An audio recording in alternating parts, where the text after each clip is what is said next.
tal? Muy buenas tardes, soy Héctor de Mauleón, le doy la más cordial bienvenida a una nueva emisión de El Foco, le doy la bienvenida también a mi querida Beca Hola Duncan Héctor, y buen domingo estamos a en la todos. esquina de San Antonio y Periférico, en el corazón de Mixcoac. Estamos viendo aquí atrás el panorama de los segundos pisos, la manera en la que cambian el paisaje de una colonia tradicional. Estamos en San Pedro de los Pinos y la cambian porque se llama San Pedro de los Pinos precisamente porque fue un lugar poblado de esta clase de árboles. En los años inmediatos a la conquista, los dominicos levantaron una pequeña capilla dedicada a San Pedro, por eso se conoció como San Pedro de los Pinos y fue creciendo un pequeño espacio, una estación de paso, digamos, entre la Ciudad de México y el camino a San Ángel, Chimalistac, Tacubaya.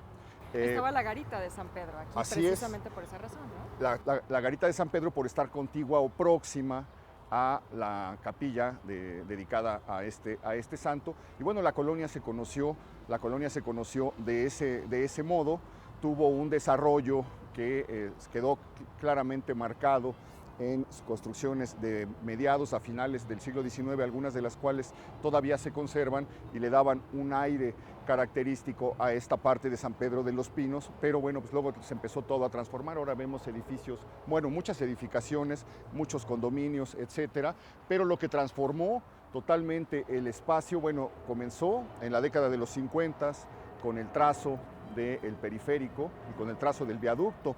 Hubo un arquitecto, se llamaba Carlos Contreras, que por ahí de 1920 propuso hacer dos grandes vialidades, una que atravesara la ciudad, que permitiera recorrerla de norte a sur y fuera demoliendo los edificios, todo lo que estorbara. Por eso tenemos el eje central, lo que hoy se llama eje central Lázaro Cárdenas, que era San Juan de Letrán, y propuso o pensó hacer una arteria que rodeara la ciudad y que pudiera conectar los distintos puntos importantes de la urbe sin tener que meterse en sus laberintos. Esto quedó en proyecto hasta 1950, 1960, que 60, se traza 61, ¿no? 61 o 62 el viaducto y inmediatamente después el periférico. El viaducto recibe el nombre de Miguel Alemán, el periférico recibe el nombre de tres presidentes: Manuel López Mateos, Ávila Camacho, Adolfo López Mateos y Adolfo Ruiz Cortines. En cada uno de sus tramos va cambiando de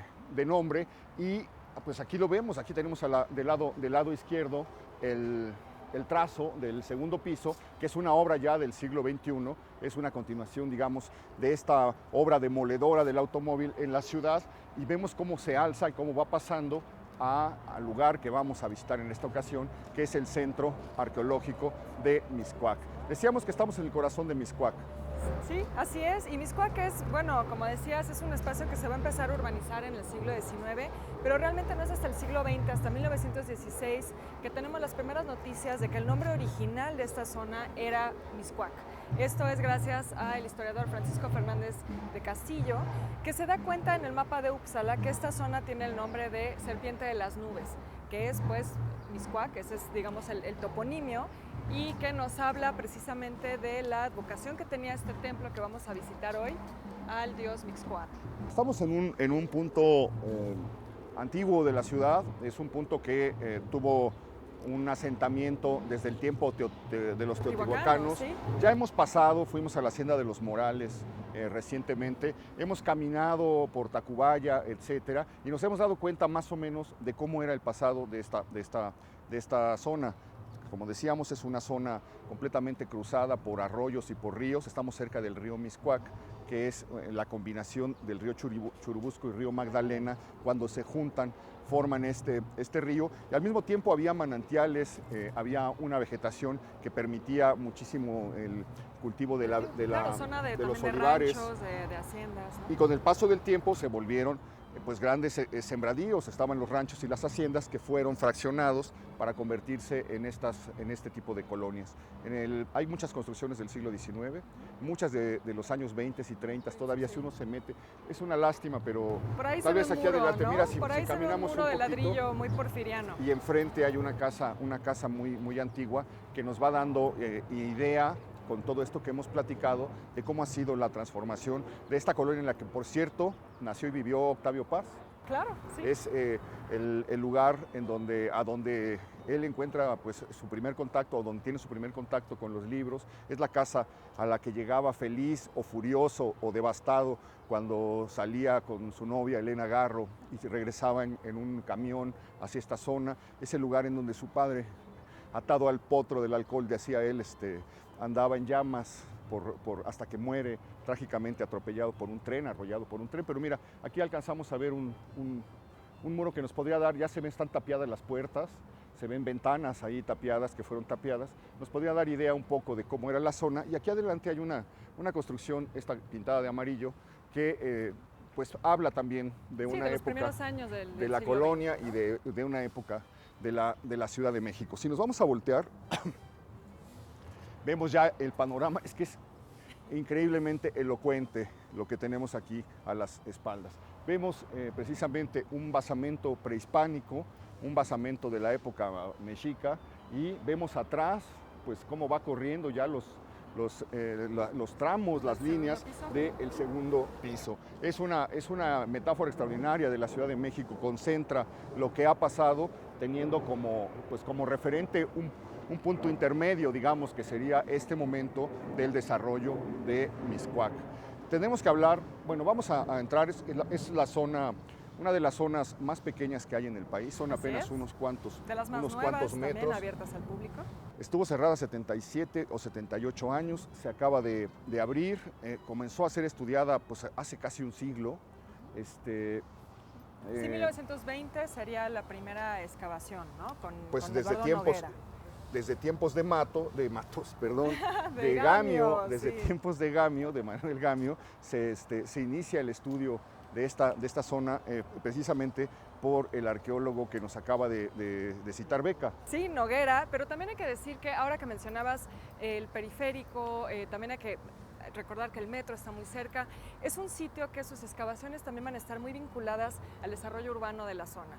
Cuando se hace el periférico en 1961 se tiene que hacer una importante labor de rescate del sitio, porque bueno, quedó una parte que ya lo veremos abajo de lo que ahora es el periférico. El periférico original, sí. Y también cuando se hizo el metro se recuperaron pues piezas de cerámica, entierros.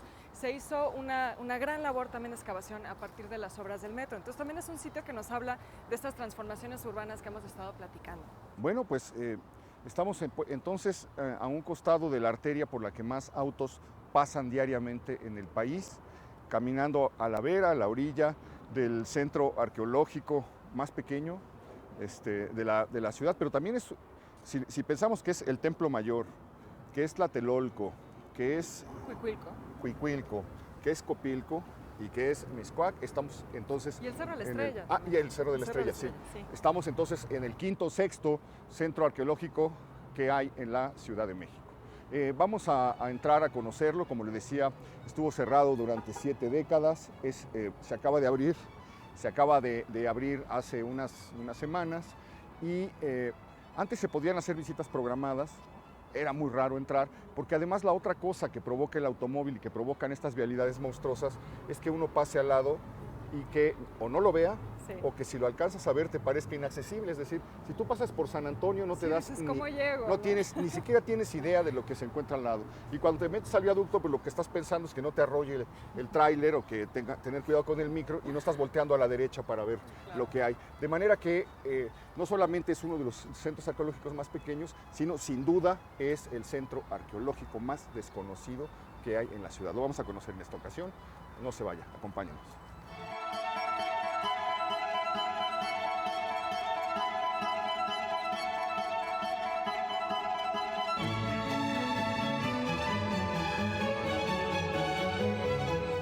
Vemos aquí ya que está el acceso abierto de lunes a domingo, sí, de 9 a 5.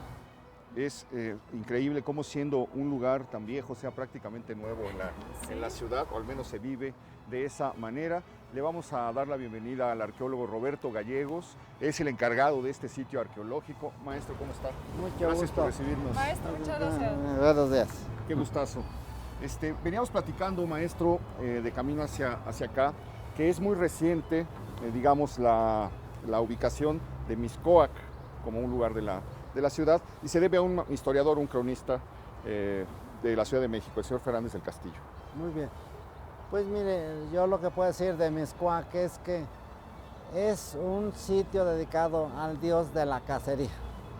Es dios de la cacería de origen chichimeca. Sabemos que el Mixcoac fue un hombre que pudo llegar por el año 1900 o 1000 aproximadamente a la Cuenca de México.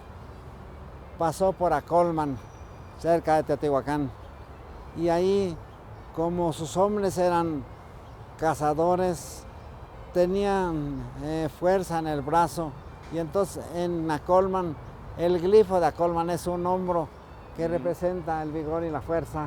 Eso representa el glifo de Acolman. Y continuó y llegó después a un rumbo que se llama Colhuacán, por el pie del Cerro de la Estrella. Es importante para nosotros el Cerro de la Estrella porque los hombres cada 52 años encendían el fuego nuevo en el Cerro de la Estrella.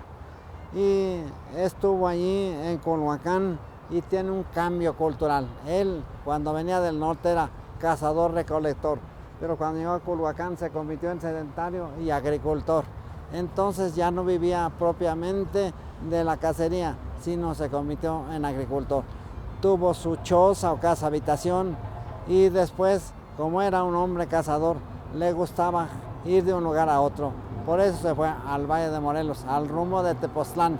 Y cuando llega a Tepoztlán, se encuentra una mujer que quiso capturar, no pudo. Esta mujer quiso ser en alguna forma pues aprendida por Mixcoac, le lanza unos dardos y esta mujer lo detiene con la mano. Por eso se llama Chimalma, que quiere decir escudo en la mano. Después de eso, finalmente con Chimalma tiene un hijo que es un hombre en la historia prehispánica de México muy impacto, el Acatopiltzin-Quetzalcóatl. Es el fundador de Tula, que después se va hasta Chichén. Cuando este hombre en alguna forma retorna a Culhuacán, le usurpan el puesto, y cuando le usurpan el puesto, entonces el famoso Mixcoac es pues despojado del poder, muere y es enterrado en el Cerro de la Estrella. Eso dicen las fuentes históricas. Pero su hijo, el famoso Acatopiltzin-Quetzalcóatl, el que fue después fundador de Tula, desentierra los huesos, lo convierte en dios de la cacería. Es correcto, don Roberto, esta versión de que había una ceremonia de cacería que comenzaba aquí, que venían señores de Tenochtitlan. Sí, le hacían una ceremonia en el recinto mayor, pero hubo después la construcción de esta pirámide en su honor. Ver, tiene un templo en la parte superior. Okay. Vamos a caminar por aquí. ¿Subimos por acá? Cuando... ¿Por aquí subimos? Sí. ¿Sí?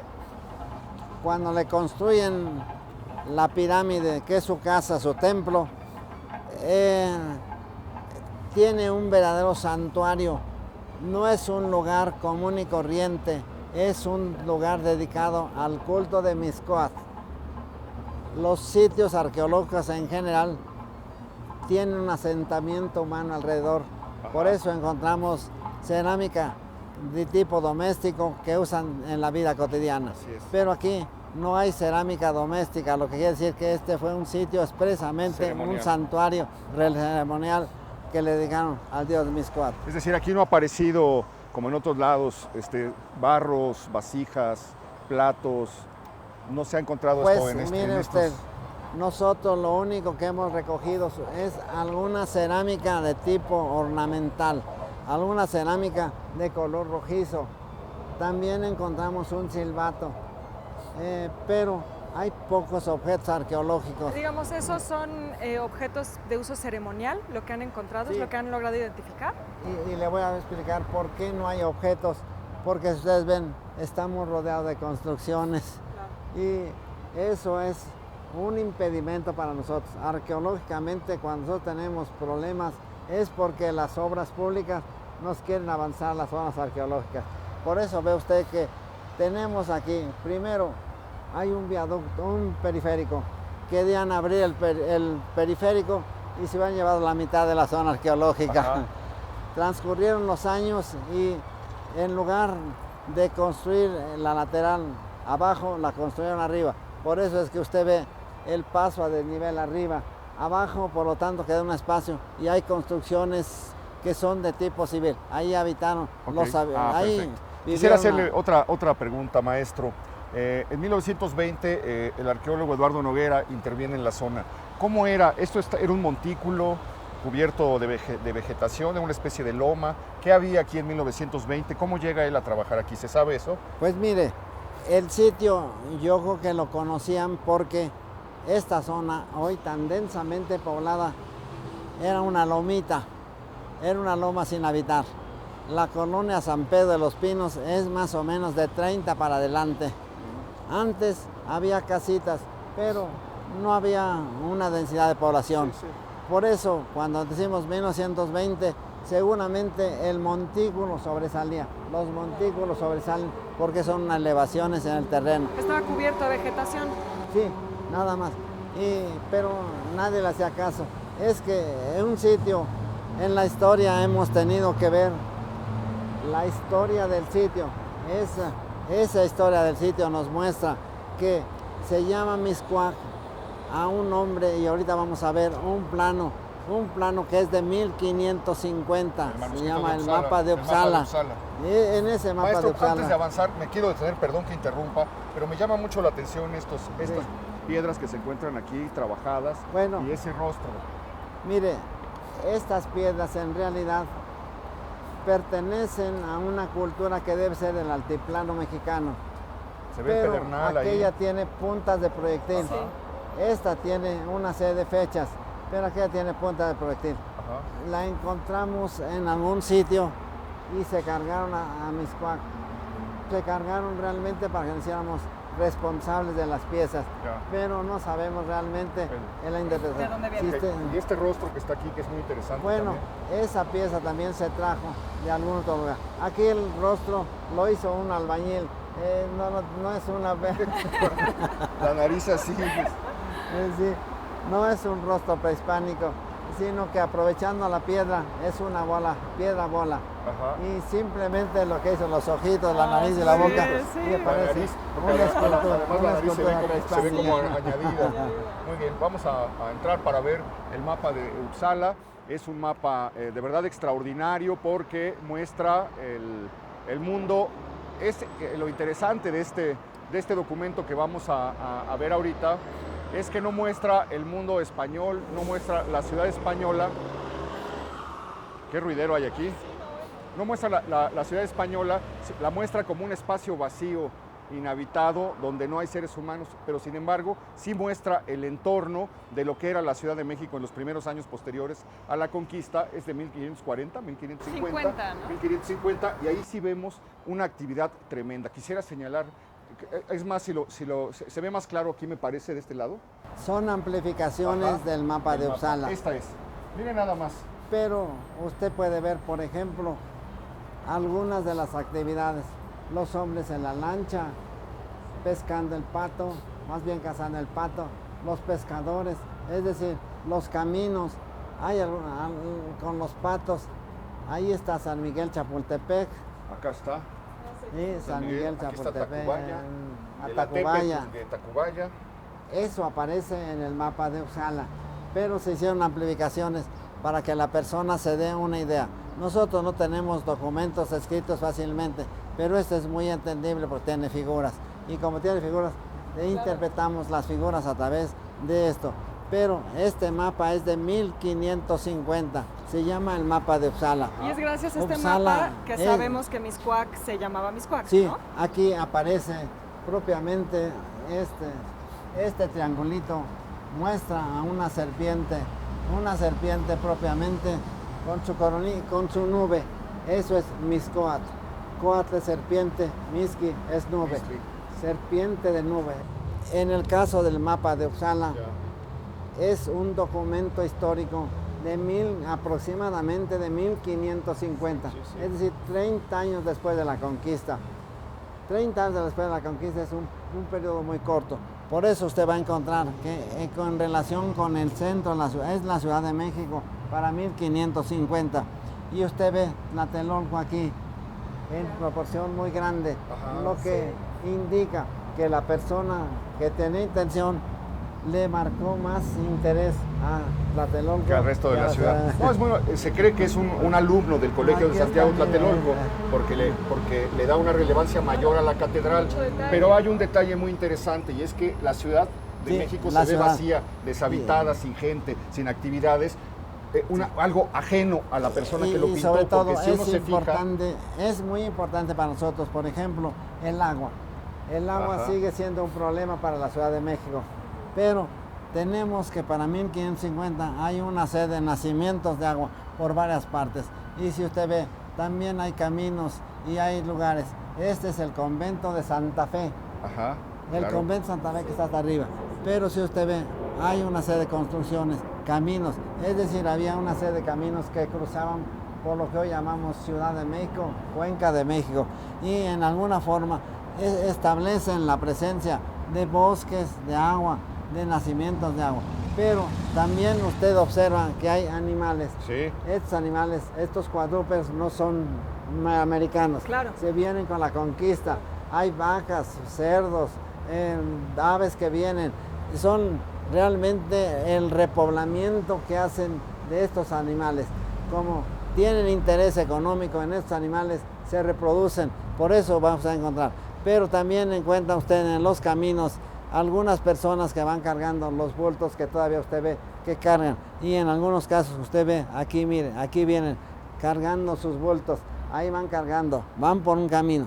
Es un camino que creemos que va como para el rumbo de Valle de Puebla, Tlaxcala. Van como ascendiendo además, ¿no? Sí, sí.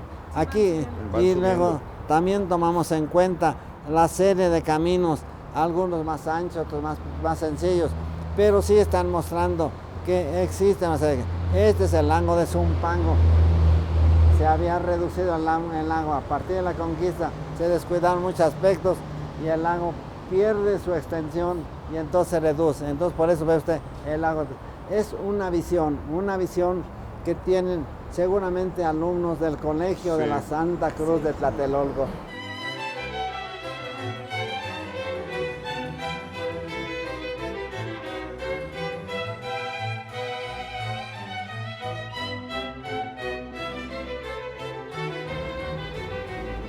Adelante, maestro. Quiero recordar a ustedes que el museo implica una explicación sobre el sitio, sobre su entorno, sobre la época.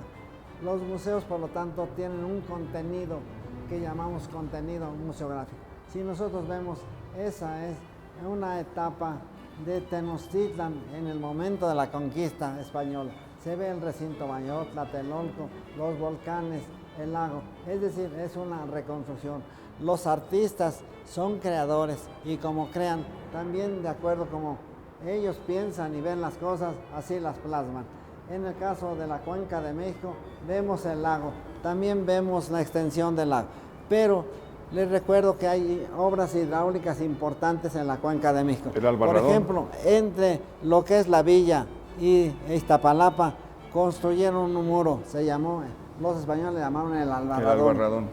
Para que cuando el agua, desciende mucha agua al lago de las sierras, y cuando viene el agua aumenta el volumen, y cuando aumenta el volumen se inundaba la Ciudad de México, Tenochtitlan, tuvo problemas.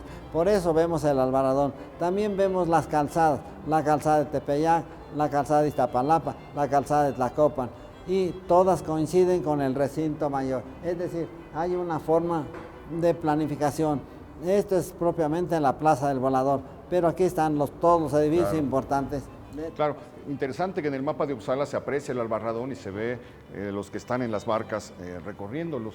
Ya se alcanza a ver este lugar. Esto es interesante porque ahorita estamos entonces debajo de la lateral del periférico. Estamos bajo el periférico. Nosotros, como comentaba, nosotros tuvimos un problema por el año de 1960. El problema es que se trazó el periférico. Como se trazó el periférico, querían la calle lateral abajo, ¿Dónde estamos ahora? a donde estamos ahorita. Ajá. Si hubieran trazado la calle, se llevan la mitad de la Se zona. hubieran llevado, perdón. Y también las construcciones que están ahí. Claro, y esto que tenemos Sí. enfrente, ¿no? ¿Qué nos puede decir de esto? Transcurrieron muchos años hasta que hubo un regente que dijo, no, vamos a hacer el periférico, pero vamos a construir la calle. Y mire usted, la calle quedó en la parte superior. Y en la parte superior queda como vía, pero en la parte inferior hay testimonios de construcción. Si ustedes ven, aquí está la zona tepetatosa, que es la ladera del cerro. También sobre esa parte plana fue previamente trabajada la zona, una zona plana. Si usted ve las pirámides, no se ven inclinadas, se ven horizontales, porque hay plataformas que están escalonadas sobre las cuales construyeron los muros y los edificios.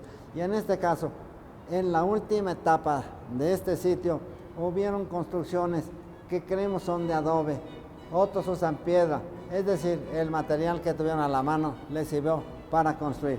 También aparecen aquí divisiones, es decir, hubieron pequeños cuartos. Eso podemos advertirlo a través de los testimonios. Aquí hay una foto muy arqueológicos. interesante, maestro. ¿Por qué no nos platica un poco de esto? Es la primera excavación, aquí alcanzamos a ver. Ve nada más qué interesante, se ve la gente que está colaborando. El momento en el que aquí está el arqueólogo Noguera y cómo se encontraba en Esto 1920. es importante porque, mire, en el caso, esto es lo que vemos de Mixcoac, es el maestro Eduardo Noguera, pero él en 1918-19 hizo gestiones para explorar. Él decía que viajaba del Zócalo a San Ángel y de lejos veía el montículo. Entonces, hasta 1922 le dieron dinero, no había instituto de antropología, le dieron dinero y pudo trabajar. Ok, a ver, aquí dice, que él dice aquí, esta excavación se identificaron pisos, la evidencia de una columna, muros, señala que como consecuencia de dicho Es lo que hallazgo, usted está viendo. diariamente una multitud de gente acude a visitarlo, lo que motiva que el edificio sea maltratado. Pues aquí se ve gente mirando y dice que encontró un monumento de 7 metros de altura cubriendo una base de 100 por lado. Ok, esto es 1920. Así. Y el hallazgo, perdón. Son las primicias de trabajos Sí. arqueológicos aquí.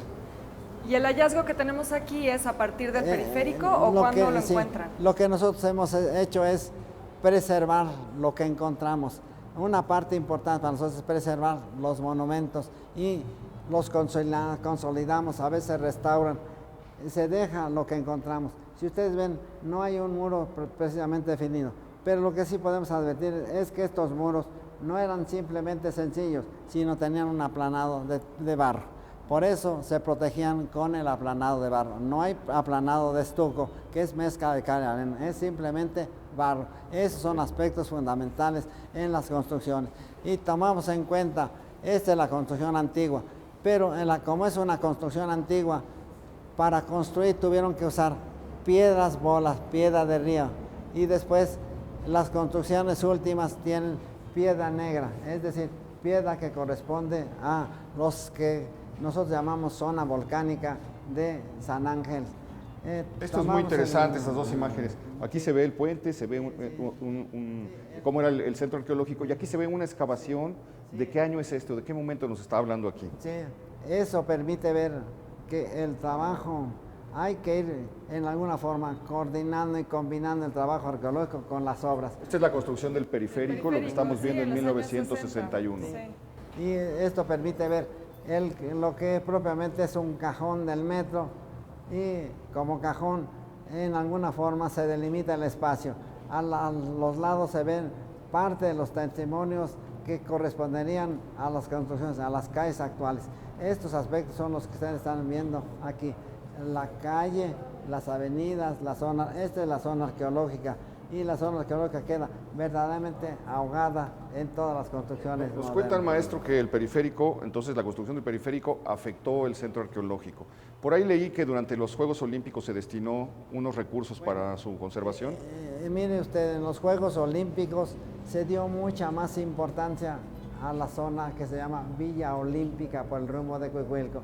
Sí, bueno, porque en alguna forma esa zona tenía un interés desde su punto de vista también personal y turístico, y esta zona quedaba inmersa en las vías de comunicación.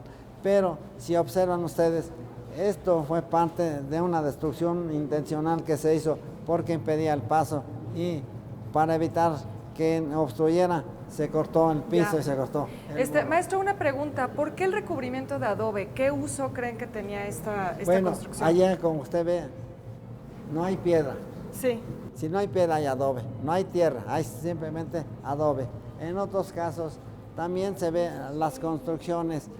Las construcciones tienen varias épocas, pero nos permiten ver el sistema constructivo. Nosotros a través del sistema constructivo podemos darnos cuenta de las etapas. La etapa más antigua es simplemente la unión de piedra con lodo. Posteriormente la piedra se va tendiendo en hiladas, como ustedes ven, y otra es parte de reconstrucción. Estos aspectos son los que nosotros vamos considerando que deben realizarse para dar a conocer las zonas arqueológicas. Ok, vamos a avanzar un poquito más porque se nos está viniendo el tiempo encima y quisiera tener una visión completa del centro. Cuando llegamos aquí, para nosotros arqueológicamente es muy difícil establecer la densidad de población, cuántas personas podían habitar. Aquí sabemos que no hay una zona civil, por lo tanto los encargados deben ser sacerdotes, personas únicas. Pero también tenemos en cuenta una caja de agua. La caja de agua es pequeña, servía para pocas personas. Encontramos los testimonios y los consolidamos. Restauramos parcialmente, pero es una caja de agua de capacidad mínima. Eso quiere decir que la población era muy reducida. Era poca. Y tomamos en cuenta también que en el caso de esta caja de agua, tiene otro sentido también para nosotros, es que se encuentra fuera de las construcciones arquitectónicas, arqueológicas, y tomamos también en consideración que Mixcoac tiene un patio central, una plaza de danza y baile y un templo, y ahorita los vamos a ver. Pero estamos escuchando la música de la Casa de la Pirámide, de la Casa de la Cultura. Cuando se construyó esta casa, maestro, ¿hubo algún hallazgo también? ¿O ese hallazgo se preservó? Más o menos la Casa de la Pirámide tiene el mismo tiempo con el que el gobierno del Distrito Federal procuró ayudarnos para realizar la consolidación De los 80, 70, Sí. finales de los 70. ¿Se encontró algo? Sí, solamente con el apoyo federal pudimos consolidar, reconstruir y restaurar la zona arqueológica, porque recordamos que el instituto generalmente carece de recursos.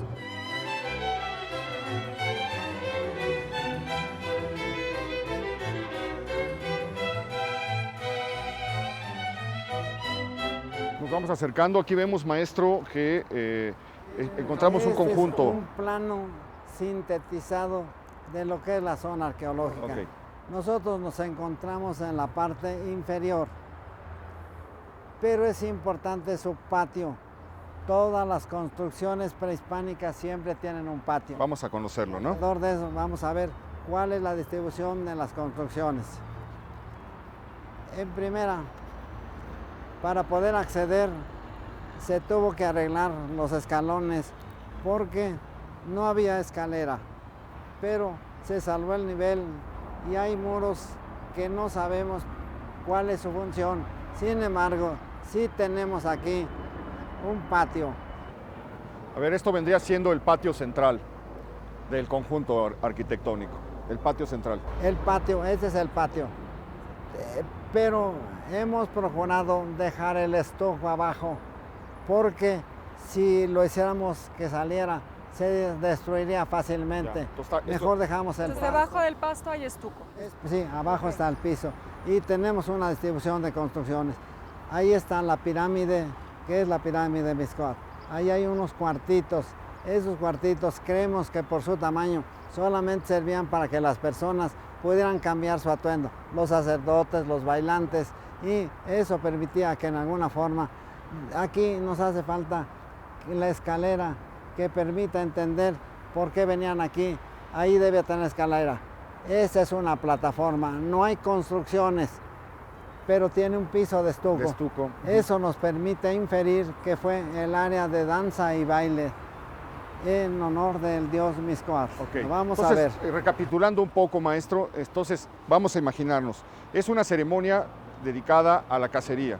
Va a haber una cacería ritual, digamos, que inicia en este lugar.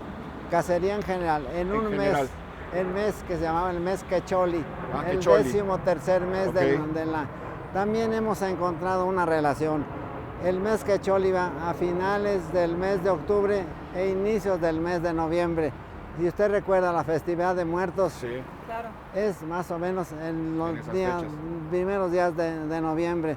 Entonces, no hemos encontrado, es una investigación que necesitamos hacer para saber si hay un antecedente de una época prehispánica a la época colonial, porque los conquistadores no trajeron la ceremonia de los muertos como tal.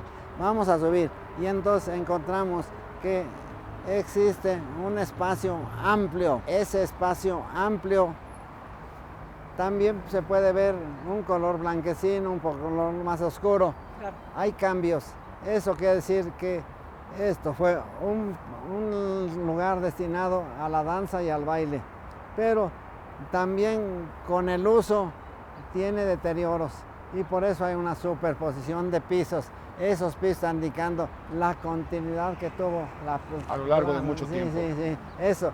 Y Como tomamos remodelaciones, podríamos decir. Sí, nada más, no sabemos, pero como yo decía, encontramos un silbato, pero hay que ver las festividades de los pueblos. Usan el teponazti, el tambor, la chirimía, la flauta, las ocarinas, los silbatos, todo eso lo usan, eso se va perdiendo, pero creemos que podemos reconstruir qué músicos había y qué bailantes. No sabemos, no tenemos partituras, pero podemos inferir que se trataba de hombres que aquí bailaban. No hay Maestro, ningún espacio. Esto es una ocupación muy anterior a la mexica, Bueno, es contemporánea de la mexica. pero los orígenes son muy anteriores. Anteriores. Bueno, es posible que existan materiales más antiguos, pero el sitio importante de Mixcoac fue más o menos entre 1400 y 1521. Es el periodo Ahora, que hemos datado arqueológicamente. ¿Cómo podemos saber? Bueno, porque las construcciones que nosotros vemos, cuando recogimos material tepalcates, era un tepalcate que llamamos Azteca 4, Azteca del último periodo, es decir, del periodo entre el final de la etapa prehispánica y los inicios de la etapa colonial. pero sí estamos hablando de una construcción anterior a Templo Mayor. Bueno, es posible que hubieran algunos hombres que vivieron por ese rumbo, unos posiblemente de origen teotihuacano, otros más antiguos, pero no tenemos evidencia de que hubieran construido Todavía nada. no ha aparecido Ok. nada. Nada. A ver, aquí hay algo Ahora, muy interesante, este es un- maestro. mire. Estas dos columnas hablan de un recinto, de la entrada a un recinto, Eso pertenece a la entrada a un palacio. a un palacio. Un palacio de construcciones civiles. Y ustedes observan, hay dos pilares y unos muros. Los pilares subían, Ajá. había un dintel, Y es una habitación pequeña. sí, el piso se extendía y debía estar una banqueta alrededor.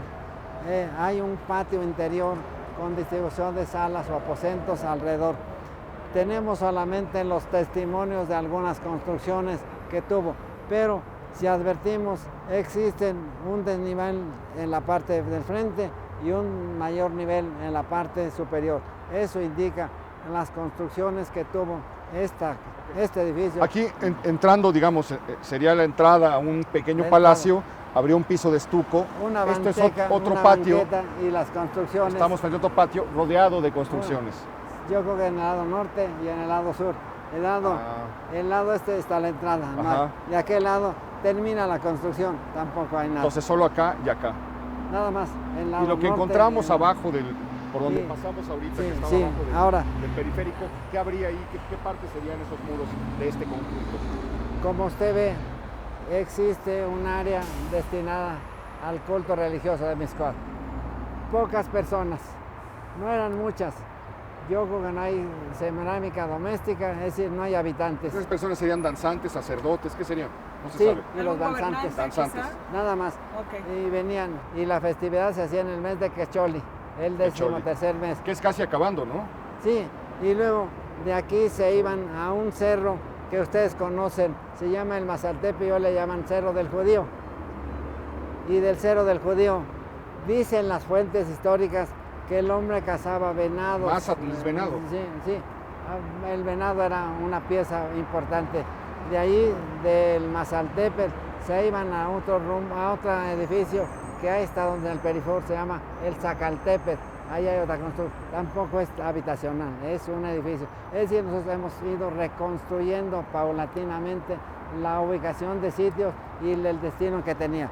Esto De algún modo esto está conectado con Zacatepetl, que está a la orilla del periférico también, y cerca de Copilco, a las orillas del Copilco tuvo una ocupación también del momento de la conquista española. Y nosotros vemos abandonado Copilco muchos años antes. Pero por el lado de la Villa Olímpica existían construcciones, sí, ahí había construcciones. Y también, si recordamos, cerca de los ríos hay asentamientos humanos, porque el hombre necesita el agua y tenía necesidad de recoger el agua. Así que hay varios sitios, Tlalpan y también las fuentes botantes, varios aspectos relacionados con la vida del hombre, los podemos reconstruir paulatinamente. Eso es parte de la investigación que hacemos. Pero aquí, por lo menos, tomamos en cuenta que Mixcoac fue un nombre que se tomó de la época colonial hacia adelante y ahora hay hasta nuevas colonias Mixcoac. Pero el Mixcoac realmente podemos decir que terminaba en el al norte en una calle que se llama el Río Becerra. Río Becerra. Y al sur, donde está el mercado de Mixcoac. Aquí era el lomo, no había nada. Okay. Donde está patriotismo, estaba el lago de la Cuenca de México. Por lo tanto, estaba limitado aquí. Solamente en la calle que llamamos calle 10, hay una calle que sube y asciende y llega hasta Santa Fe. Sí, claro. Esa calle permitía llegar hasta el Valle de Toluca. Así que sí tenía una comunicación por ese lado. Bueno, vamos a caminar por aquí, maestro. Me decía usted que en esta zona donde nos encontramos en este momento es donde se tomó la foto el arqueólogo Noguera. Bueno, don Eduardo Noguera, cuando ve los montículos, dice que un día se bajó del tranvía, llegó y vio los montículos, pidió dinero, no había Instituto de Antropología, era Secretaría de Educación Pública y tardó como 4 o 5 años, hasta 1922 le dieron dinero y empezó a trabajar los edificios. Exploró aquí y lo que usted ve en realidad es parte de las nuevas exploraciones, pero explora ese edificio y como usted ve hay pisos de estuco, es decir, hay construcciones y el templo también. Nosotros hicimos la exploración del templo. Este sería el templo. Es el templo de Mixcoac. De Mixcoac, sí. Y la parte, no se ha revelado todavía la parte anterior. Sí, la escalera. Y tomamos en cuenta nada más cuál es la distribución que tiene la pirámide de Mixcoac. Como todas las pirámides, tiene un templo en la parte superior, sí. Ok. Esto que tenemos aquí del lado derecho es entonces el principal de este centro. Y por aquí pareciera ser también esta imagen que vimos allá abajo, este caminito donde están, ¿no?, la gente observando, excavando. Bueno, aquí del lado izquierdo se ve lo que nos decía el maestro, la piedra de río, cómo incorporan estos materiales de construcción locales a la edificación de estos templos. Interesante porque estamos acostumbrados a ver más piedra volcánica en los sitios arqueológicos en la Ciudad de México, ¿no? Aunque no se ve. Un templo muy pequeño, aquí está ya la escalinata. Un pasillo que viene de la pirámide, sí, es una escalera prehispánica. Ajá. Ah, muy bien. Sí, aquí abajo hay un piso de estuco. Lo que nos hace falta es explorar el frente del edificio. Ahí debe estar la escalera. Esta es la escalinata. Esta es una plataforma. Para subir aquí ¿qué habría? ¿Una construcción techada? Estaba techado, es un templo. Tiene posiblemente una entrada. Cuando usted ve el edificio, usted ve el muro del frente, otro muro lateral, pero también puede ver 2 pisos de estuco, un piso antiguo y un piso más reciente. Claro. Es decir, está hablando, es como decía yo, la plaza, como la plaza de danza, un piso y otro, lo que indica hay continuidad, el uso continuo. Cuando se deteriora este piso, no lo remiendan, tienden un nuevo piso. También los muros, si usted ve, los muros debieron haber llegado hasta allá atrás. Esos son los testimonios. Todo lo que usted ve son testimonios que hemos encontrado. Uno imagina aquí, podría estar aquí un sacerdote principal sentado mientras se realizaba la ceremonia. ¿Cómo sería? Este es el edificio principal. Este es. Y aquí está. Y luego desde aquí los sacerdotes suponemos que se iban a sentar a ver allí y ahí venían las danzas. Claro. No hay obstáculos y del otro lado también veían las danzas. Es el aspecto fundamental de la plaza de danza y baile. Ahora, la danza está muy vinculada a Mixcoatl, digamos, es algo que ya tienen relacionado. Sí, debió estar relacionado, estar. Y seguramente antes de la cacería ritual, tenía una ceremonia que se llama ceremonia de la cacería ritual. En honor del dios Mixcoatl. ¿Este estuco de qué época podría ser? Si tomamos en cuenta que esto es, digamos, esto puede ser, contemporáneo a la llegada de los españoles. Esto puede ser 1521. Ajá. Esto puede ser a lo mejor 50 años atrás. 52 años atrás. Sí, claro. Es relativamente muy corto el tiempo. ¿Y este templo está construido sobre otro más antiguo, como sucede en Templo Mayor? Sí. Bueno, el Templo Mayor tiene varias etapas. Sí, ¿aquí eso no sucede? No, aquí solamente lo que podemos advertir son algunos muritos que se van agregando a las construcciones, pero no podemos determinar. Para eso habría necesidad de un trabajo arquitectónico para ver de qué época y a qué época pertenece.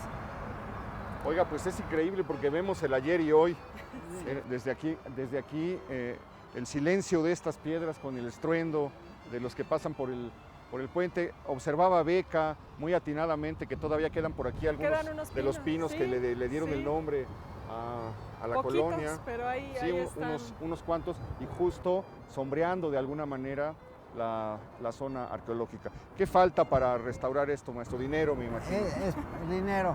Dinero, falta el dinero, señor. Por favor. Metal. Esa es la palabra mágica, dinero. Mire, sí sabemos, nos damos una idea de las características arquitectónicas que pudo haber tenido Mixcoatl, como la de Templo Mayor. Su plataformita al frente, una escalera que baja, llega hasta esa altura. Hay que ver cuántos peldaños también tiene. Y hay al frente una superficie más o menos plana. Tenemos que restaurar, explorar y restaurar. Solamente así sabemos cómo era el templo. ¿Qué posibilidades hay? Vemos que estamos rodeados de construcciones, de vialidades, de obras de infraestructura. Bueno, yo creo que ya todo lo que se podía haber aparecido, pues ya se lo desapareció ahora, en los cimientos de estos edificios. ¿Sí? Es posible que a donde se realice un pozo, una excavación específica, pudiéramos encontrar datos y posiblemente ofrendas. En esto no podemos saber nada, eso es muy aleatorio. Y un poco la pregunta era, con la construcción de todos estos edificios, se debe haber perdido mucha información. Sí, pues mire, la información se pierde porque no hubo preocupación más de muchos años por la conservación de los monumentos. Ahora, hablaba ahora de que si se hacen nuevas obras, surgirían cosas. Mire, ¿Han por ejemplo, encontrado aquí, algo alrededor, digamos, donde ahora están estas casas? Lo que nosotros hacemos es descubrir los muros. Esto es un relleno, pero no lo podemos quitar ahorita.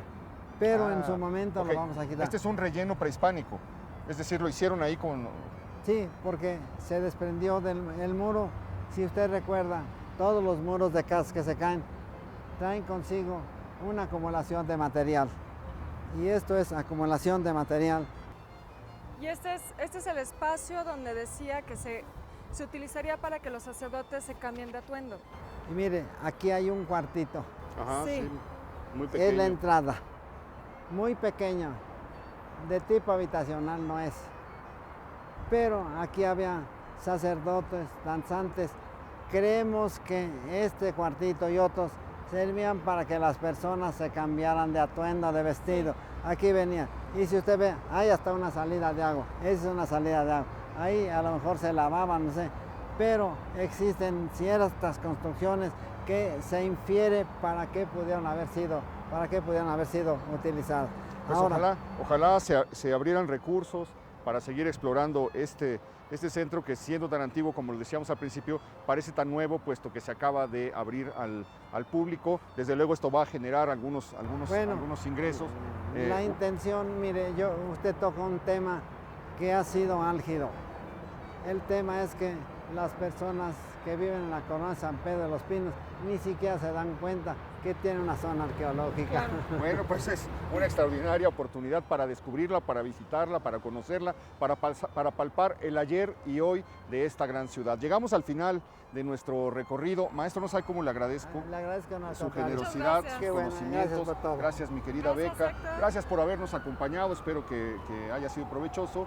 Sígasela pasando bien y lo espero la próxima semana. Ya lo sabe usted, aquí en El Foco. Mil gracias.